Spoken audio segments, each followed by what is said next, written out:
Здравейте! Днес ще ви покажа 3 упражнения за сила на удара.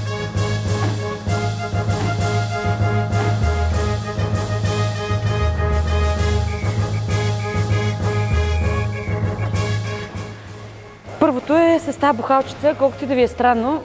Във всяка боксова зала има една бухалка и една гума. Така, показвам как се изпълнява правилно. Краката са долу-горе на широчината на рамената. Винаги са съвсем леко присвити, както са и в бойната стойка. Така, бухалката трябва да е с двете ръце над главата, защото има някой започва така. Чакай да покажа отстрани. От тук им тръгва удара, да покажа. Трябва право нагоре. Да я дигнеме, короната са свити. Сега удрям леко и показвам какво трябва да се случи с колената. Това нещо. Почти всички правят това, с изпънати колена и така след третия, четвърти удар ще ви заболи кръста. Ако не от първата тренировка, във втората ще ви заболи със сигурност. Така. И още нещо. Хубаво е да сменяме ръцете. Значи, ако като завъртиме от ляво, лявата ръка е хубаво да е отпред. От дясно, дясната. Това го правиме, без да спираме. Слагаме ръката отпред. Да. Още нещо. Повдигаме се на пръсти, че вече не може да се задържа, при да удариме и с удара преклякаме. Пак. Да. Като това упражнение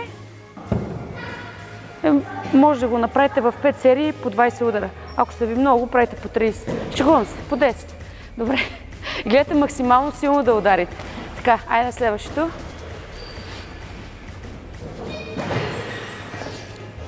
Така, сега с една медицинска топка, тази от 4 кг, ще имитираме прав удар. Ако имате стена възглавница, е хубаво да удариме в стената възглавница, ако не в стена, ама се уверете при това, че няма да напукате мазилката. Добре, сега ще удариме с задната ръка и стрелваме право напред топката, като с предната придържаме, преди да удариме. Така, трябва да вкарате цялото тяло. Ако върнете топката само с ръката, ще си прецакате рамото на 100%. Цялото тяло. Това беше отвратително. Добре, сега с предната ще удариме. Пак по същия начин. В бойна стойка няма да сменяте гарда. Като тук стъпваме. Точно както изпълняваме ляв прав със стъпка.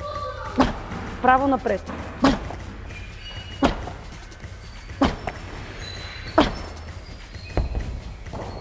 Добре, айде сега ще ви покажа и третото. Сега ще хванем едно лошче. Може да не е от най-големите 20 кг. Всъщност сега ще хвана сега, той е около 13 кг. Добре. Ще да къде ще станеме.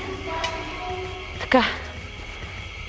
От тук, пак ръката са в бойна стойка и го хвърляме право напред лост. Ще ви покажа бавно. Вижте какво правят с китките. Значи вие няма да задържате. Това нещо.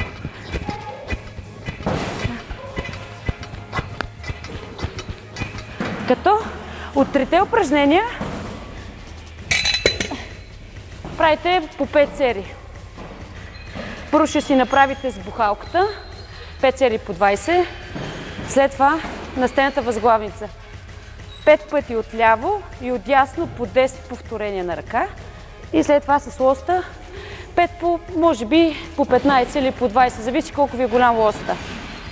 Добре, и накрая е хубаво да се разпусне с бой с янка или с въженце. Може и тази топчица да я вземете, ако имате, и с нея. Някакво разпускане трябва да има, не може просто така да завърши тренировката. От мен е толкова, чао до следващия път.